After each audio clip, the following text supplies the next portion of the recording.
नमस्कार. अनुष्का आपटे हिने यावर्षी 12वीची परीक्षा दिली आहे. मेधाताई मराठे यांच्या दिग्दर्शनाखाली अनेक संगीत नाटकांमध्ये सुद्धा तिने काम केलं आहे. यापुढचं विशेष शिक्षणही थिएटरच्या क्षेत्रात करण्याची तिची इच्छा आहे. ती शास्त्रीय संगीताचं शिक्षण घेते आहे. लॉकडाऊनच्या काळात तिने स्वतःचं YouTube चॅनेल सुरू केलं, ज्यावर ती जुनी हिंदी मराठी गाणी अपलोड करत असते. अवघी 3.5 वर्षांची असताना तिने उत्कृष्ट कथाकथनाचं पारितोषिकही मिळवलेलं होतं. धन्यवाद. आज जी गोष्ट मी तुम्हाला सर्वांना सांगणार आहे ती गोष्ट मी खूप लहान असताना माझ्या आईने माझ्याकडून तयार करून घेतलेली होती आणि मी ही गोष्ट माझ्या शाळेत सादर केलेली होती आणि मला उत्कृष्ट कथाकथनकार हे पारितोषिक मिळालेलं होतं. त्यामुळे या गोष्टीशी माझे खूप छान रिलेशन्स आहेत आणि आज ते तुमच्याशी शेअर करायचा प्रयत्न करते आहे. गोष्टीचं नाव आहे कोल्होबा आजोबा आणि लेखिका आहेत वासंती इनामदार जोशी. एक होते कोल्होबा. कोल्होबाच ते लबाड म्हणून प्रसिद्ध. ते लबाड असल्यामुळे त्यांना खाण्यापिण्याला काही कमी नव्हतं. कधी गोड बोलून तर कधी थापा मारून तर कधी गुरगुरत धमक्या देऊन सुद्धा ते आपला हेतू साध्य करीत असत.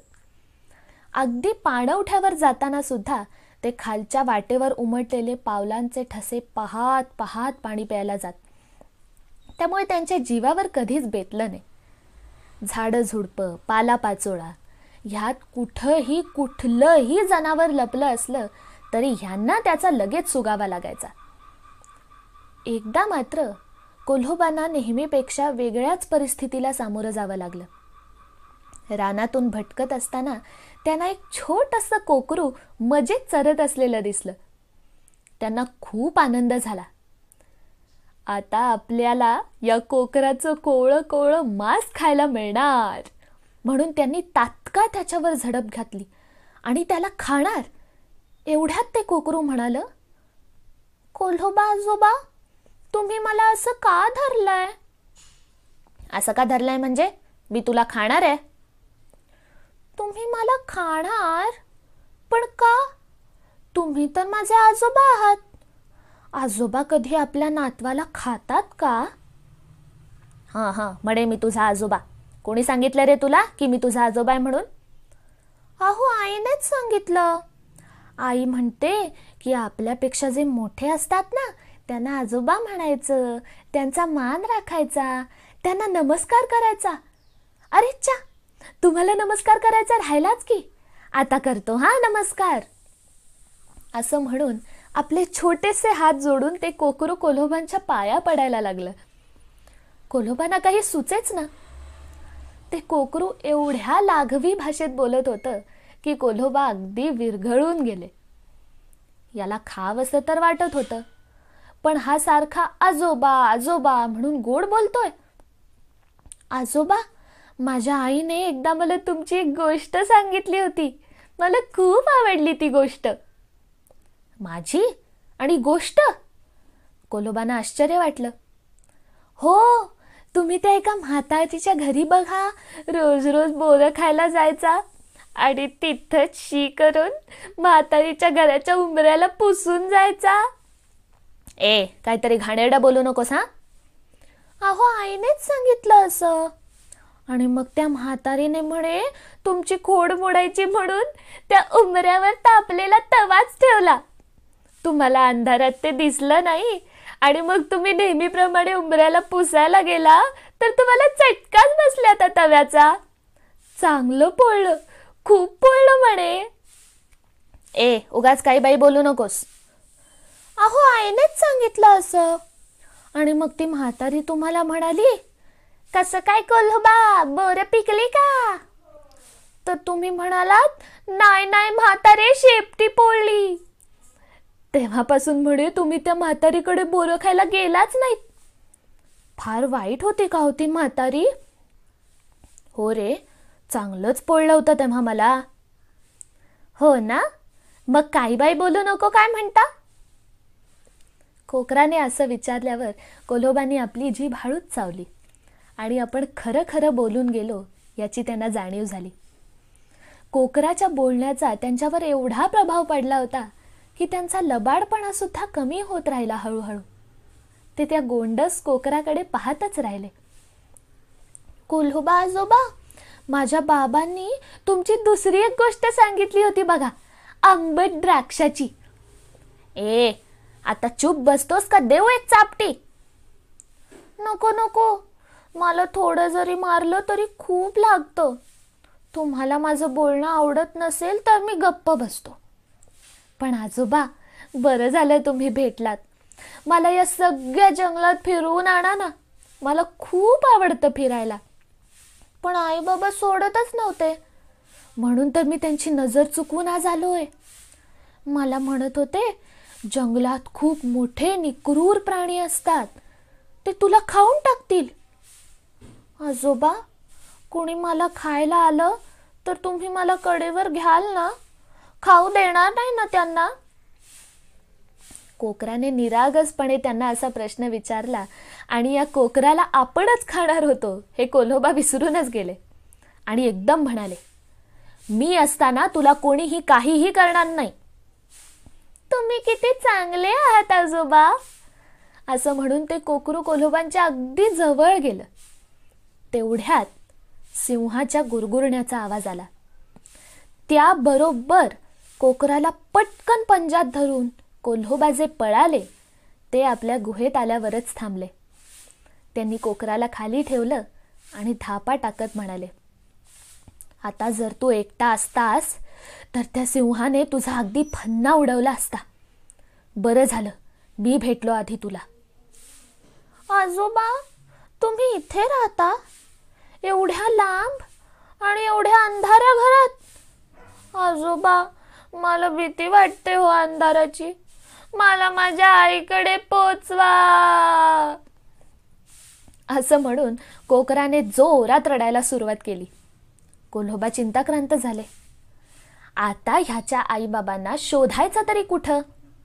कार्ट एकटंच आलं एवढ्या लांबच्या जंगलात. कुणी सांगितला होता याला नसता उपद्व्याप? आणि वर हे भोकाड. हे बघ कोकरा, तू शहाणा आहेस ना, मग असा रडू नकोस. गप्प राहा आधी, गप्प राहा. मी नाही गप्प राहणार.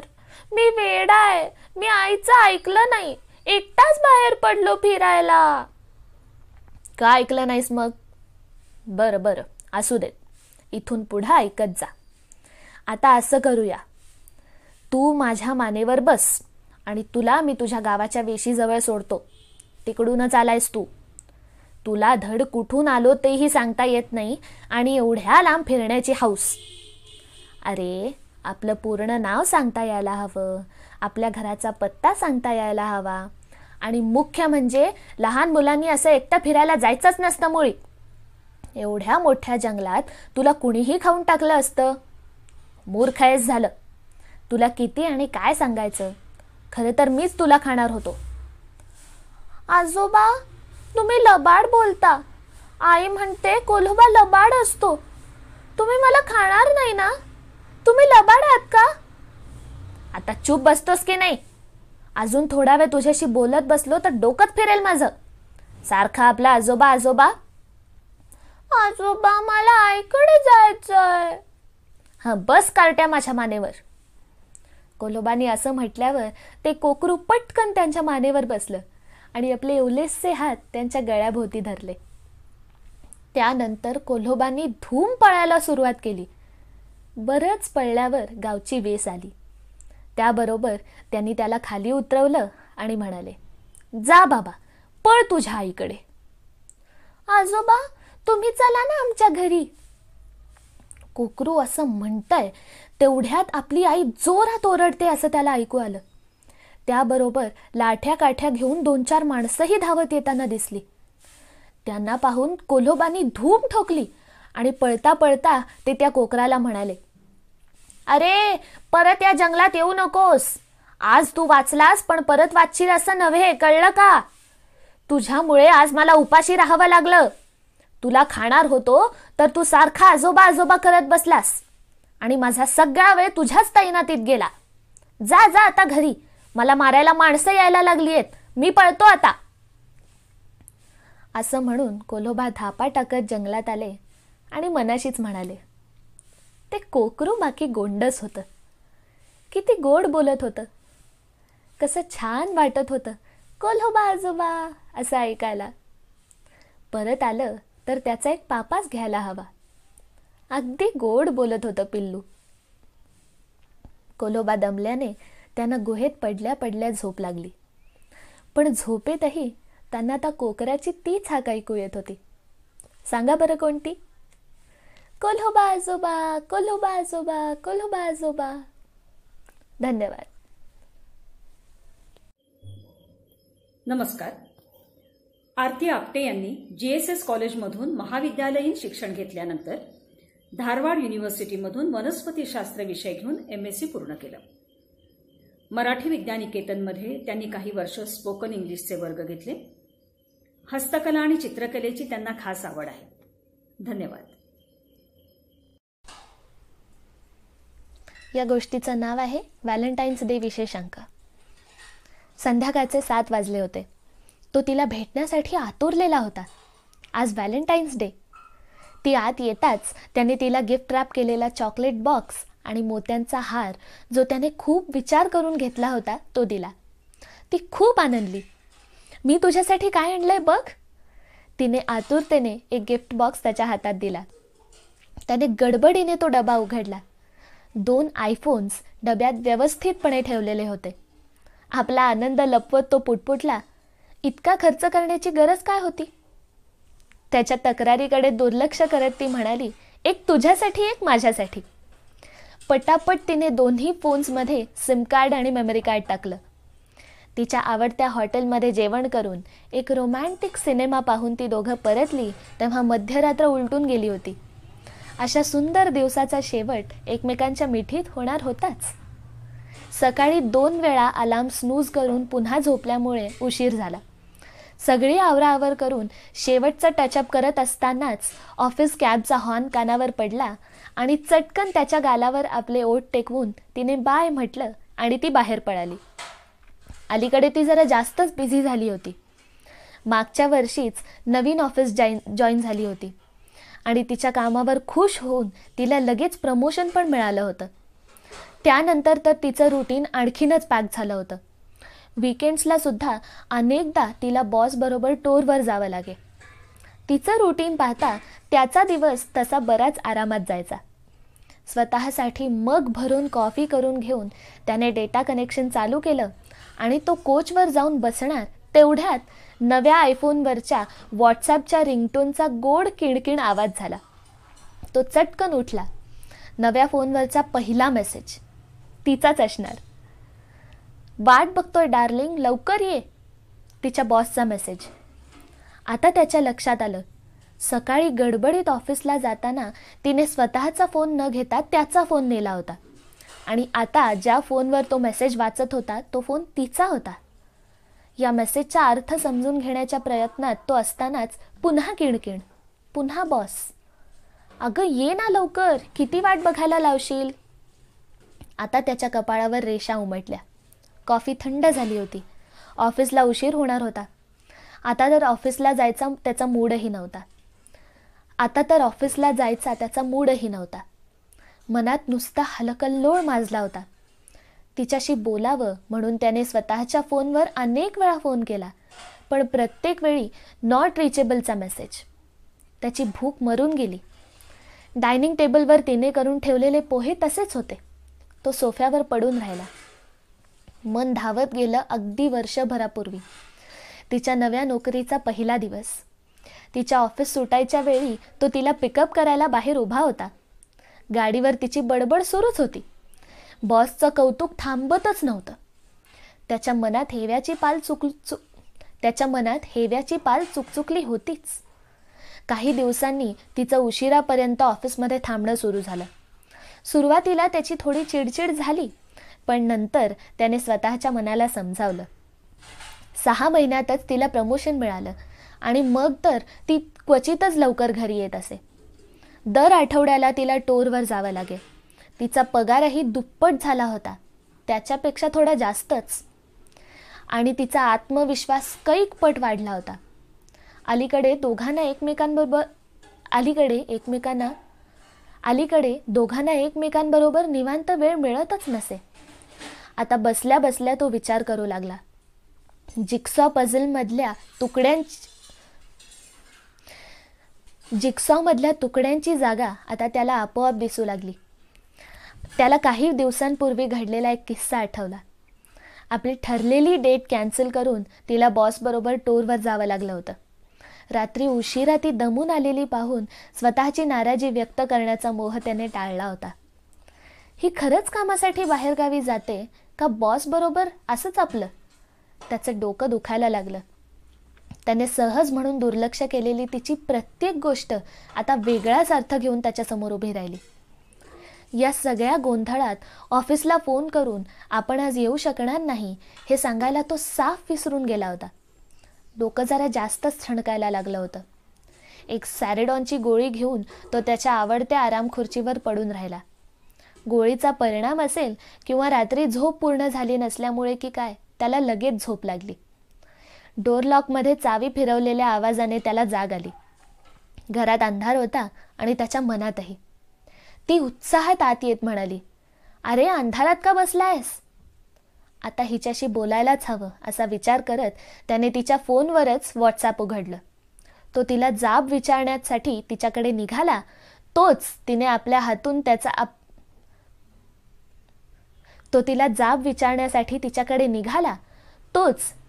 हातून आपला फोन काढून घेतला आणि चटकन स्मार्ट रेकॉर्डर चालू केला.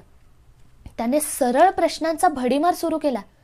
काय चाललंय तुझ्यात आणि तुझ्या बॉसमध्ये? अलीकडे तुला माझ्याबरोबर वेळ घालवण्यात काही इंटरेस्ट दिसत नाही.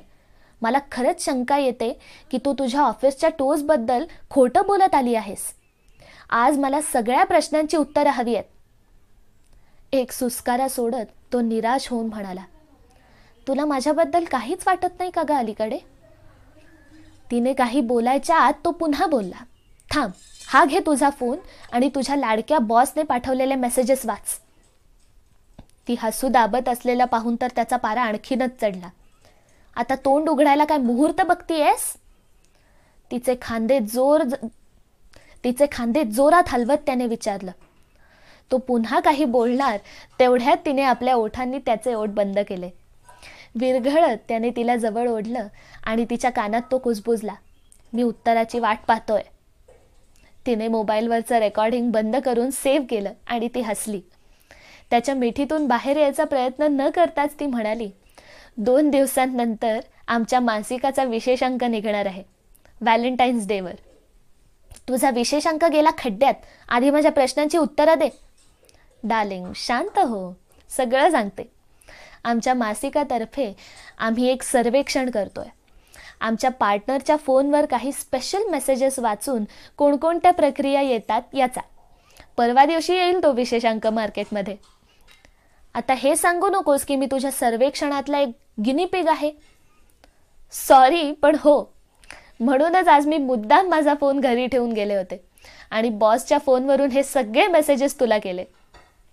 आणि मी मूर्खासारखा तुझ्या या सापळ्यात अलगद येऊन अडकलो. तो खजील होत म्हणाला, आता हा घे तुझा फोन आणि व्हॉट्सॲप चेक कर. ती डोळे मिचकावत म्हणाली. त्याने पाहिलं तर त्याच्या सेक्रेटरीच्या नवऱ्याचे 8 मेसेजेस होते. त्याने हताश होऊन विचारलं, त्याला पण ओढलं का तुमच्या या सापळ्यात? यालाच एक्सपेरिमेंटल रिसर्च म्हणतात डार्लिंग. तिने त्याच्या सेक्रेटरीला फोन लावत म्हटलं, अगं तुमच्यातल्या वादळाचा रेकॉर्डिंग लगेच मला व्हॉट्सॲप कर. उद्या सगळ्या प्रतिक्रिया एकत्र करून कन्क्लुजन्स काढायचे आहेत. ती खळखळून हसली. नमस्कार. मेधाताई मराठे यांना आपण कथालेखिका, नाट्यलेखिका, अनुवादक आणि नाट्य दिग्दर्शिका म्हणून ओळखतो. पारितोषिक प्राप्त कथासंग्रह हरबावडी, Barack Obama yes we can, हितोपदेशातील कथा आणि 8 एकांकिका हे त्यांचं स्वतंत्र लेखन आहे. त्यातल्या ना तलाकशुदा ना शादीशुदा या एकांकिकेला महाराष्ट्र साहित्य परिषदेचा श्रेष्ठता पुरस्कार मिळालेला आहे. दिवाळी अंकामध्ये त्यांच्या अनेक कथा प्रसिद्ध झाल्या आहेत आणि बालनाट्य लेखनासाठीही त्यांना अनेक पुरस्कार मिळालेले आहेत. त्यांनी लिहिलेल्या 10 सीमारेषा आणि वेलींच्या गाठी या 2 अंकी नाटकामधल्या वेलींच्या गाठी या एकांकिकेच्या लेखनाचा अभिषेक थिएटर्स मुंबई यांनी खास पारितोषिक देऊन गौरव केलेला आहे. बेळगावातील नाट्य आणि संगीत जगताचा इतिहास असा ज्याचा उल्लेख करावा लागेल त्या नादरंग या पुस्तक लेखनात त्यांचा सक्रिय सहभाग होता.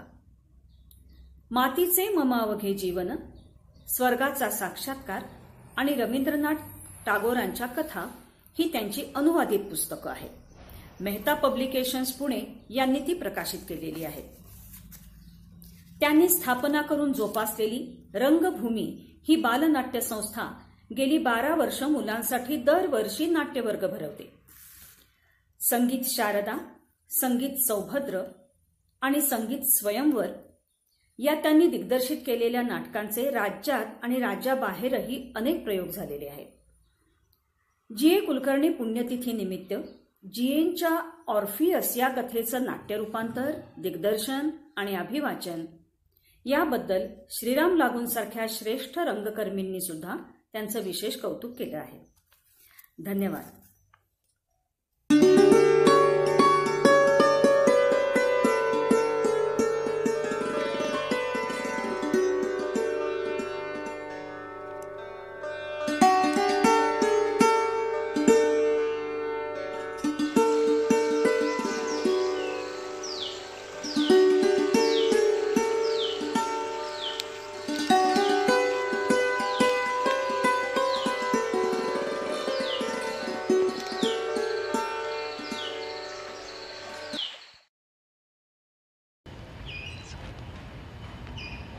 चाफो फुल्लो. लेखन आणि अभिवाचन मेधा मराठे. हल्ली आपाचो माथा भडकलेलाच असे. सकाळी खणेत शिपणेली नारेला तो तोंड टाकनी बोललो. नारो विचारित चलो की तयार आंबो, सुपाऱ्यो, नारळ पाड्याचे सत का नाय. ते ऐकोनीच आपा तिरतीर बोललो. हे तुला सांगेवं लागसे. एवढंसं सलो तेडलापासनी माझ्याकडे सस नी. आटवल आंबिल जे आणि कामाला सूट मरे. नारो हळू पुटपुटलो. आपाला किता तरी झोमलासे, नाहीतर तो वाकडे बोलणार नतलो. नारेन पडव्यातली कोयती दवली घेतलीन आणि तो कुणागारात जावमे गेलो. आपाची बैल म्हणजे गावाची वहिनी, बोलकी समाधानी. आपा सकाळीच चहाचं पेलो हातात धरणी पडव्यात उगी बसलो सलो.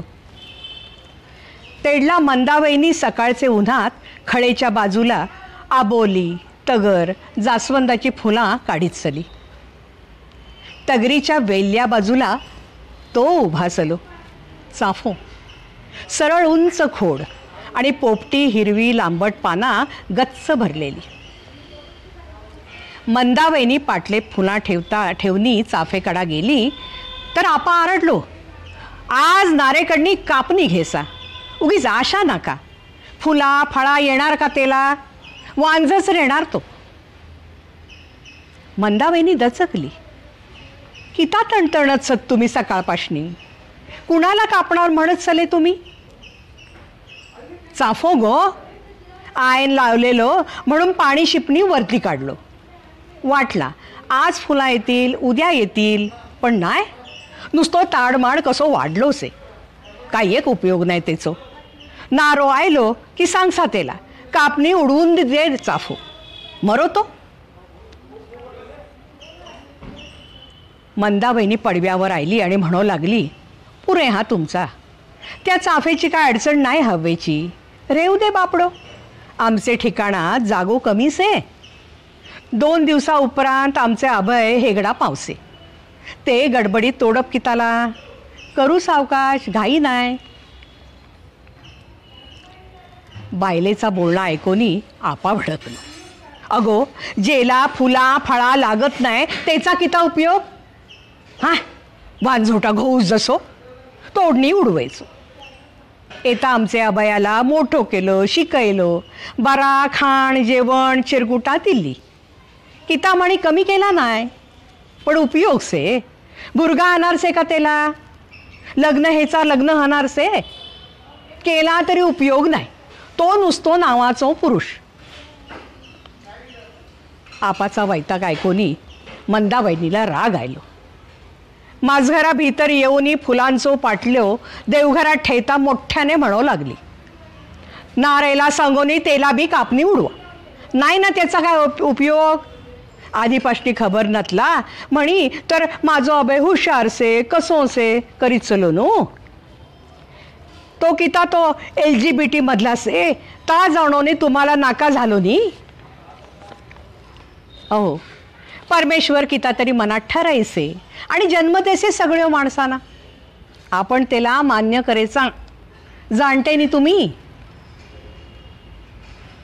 मंदावहिनीच्या पाठल्यान माझघरा भितरी येत आप्पा बोललो, हाय माझेकडं अभयाचा खरा बोलला ता ठीक से, पण पेपरामधनी मुलाखत छापणी माझी नाचकी केली न तेनी. तो शेजारचो मोरू वजे म्हणसे कसो, असलो कसलो रे तुझं बोड्यो निपजलो.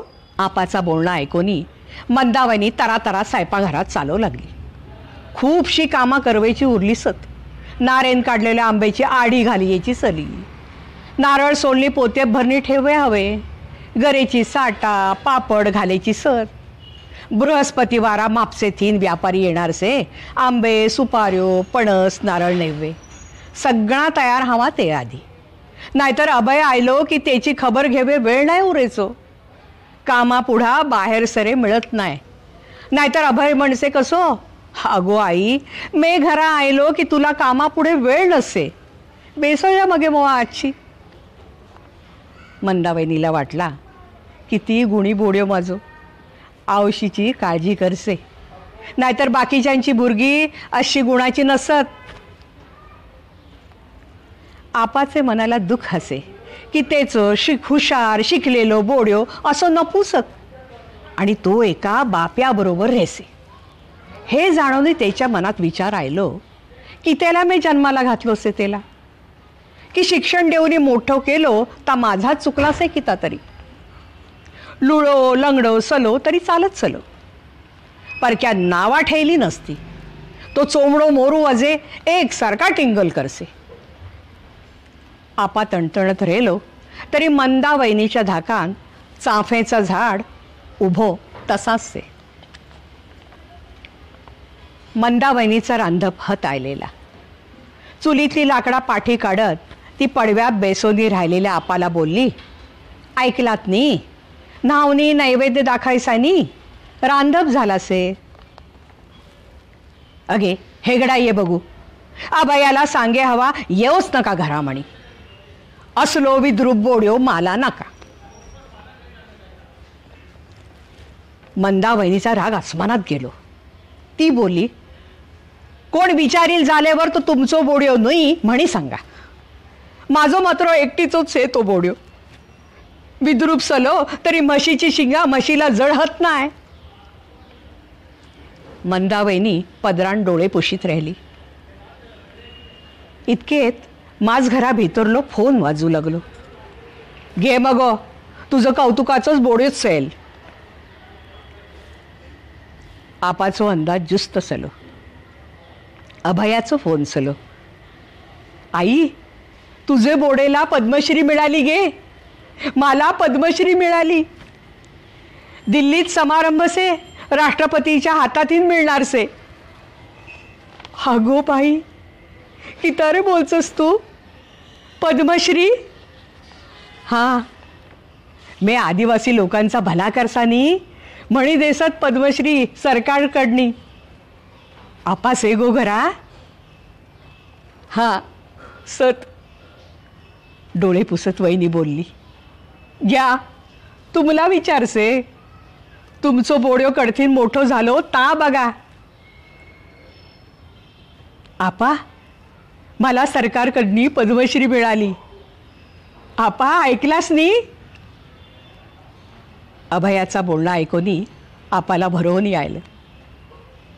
हे पोराला मरोनी जाऊन दे असा मी बोलत सलो. मे चाफो कापे सुटलो सलो. आपा तुम्ही दोघा जीवापाड कष्ट करणी कुळागार फुला फळाला हाडला. मे शिक्षण केला तर तुमचेच पुण्याईवर, तुमचेच कष्टा मे 2 घास आरामात खासा. नमस्कार करसा आपा. तुम्ही येवे हवा दिल्लीला. आपाचे डोळ्यात पाणी यायला. हे पोराला मी टाकोनी दिलो सलो. किती एक संकट आईली तरी तो भ्यालो नाही, काम करीत राहिलो. तो खरा पुरुष से. आपानू पेढे हाडायचे झाले. इतका टीव्हीत ऐकला. केवढं मोठं झालो आपलं अभय. पद्मश्री पावली त्याला. नशीब बरा रे आपा तुझा. कुंपणा कथीन शेजारचो मोरू वजे आपाला हाकारत गडबडीत येत चलो. हिरवो चाफो वारेन डुलत चलो.